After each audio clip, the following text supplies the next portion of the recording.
Okay, my name is Amber Gargis, and I am the graduate candidate, and this is my mentor, Destiny Clark, and she's going to go over my instructional plan with me after watching me do the lesson with the kids. So. Well, for starters, I think you did a really great job. You did a really great job teaching the material, taking into consideration all the needs of the student, and the ways that you assessed their understanding was on their level, and I think you did a really great job of that. Let's go through these real quick. The instructional implementation, I put that, I wrote a few little notes here as I was going through, so I didn't have to write on your paper. On this one, for the instructional implementation, I put that the transition from the activity on the smartboard to the tablets could have gone a little smoother by you having the tablets already logged in, instead of taking the time afterwards for having it during the transition from the smartboard to have the kids log in themselves. If they were already logged in, they could have just went straight to the activity. Okay. I think you did a really great job, like I said, for the providing the higher learning skills section. You did what am I trying to say? Enhancing. There you go.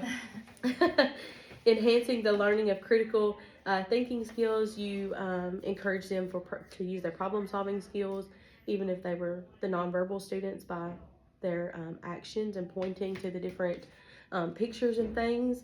I thought that was great, and you questioned them just like you would anyone else to encourage their answers and participation. I gave you a 6 on that because I thought you did a very good job.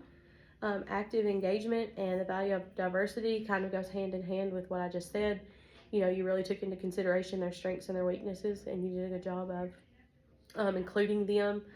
And then behavior management, that was really good. You encouraged them by giving them the beat if they did what they were supposed to do, if they answered correctly, if they were sitting attentively and listening.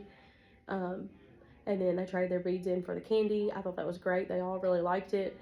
The only thing, I gave you a 5 on that one just because you used one method instead of various methods, which was required for the 6. Okay. Student engagement, I thought that was great. Your students were actively engaged. They listened. They responded well. You could tell that they were very in sync with what your expectations were. You had high expectations for all of them. That was really great. And then communication, like I said, I thought you did a good job communicating with them. But then this as well is about your oral and written communication.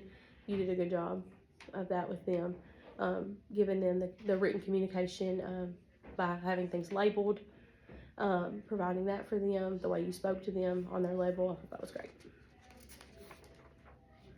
The assessment, that was evaluating the instruction and monitoring progress. Again, just using one method. So maybe if you incorporated some other type of method, you did more than one, that would give you double feedback. So I gave you a 5 on that one. And then support, I thought that was great. You used a lot of strategies to support them and communicate with them, and they obviously understood you and were in sync with you, and you understood them, and that relationship's really great. And you gave them a lot of feedback too. So whether they responded to you or not, even the nonverbal students, you gave them the feedback that they deserved, and I thought that was great. And then your forms were scanned and signed, and these will be too, I'm sure. So I think you did a really great job overall. Your kids are lucky to have you as their teacher. Thank you. You're welcome.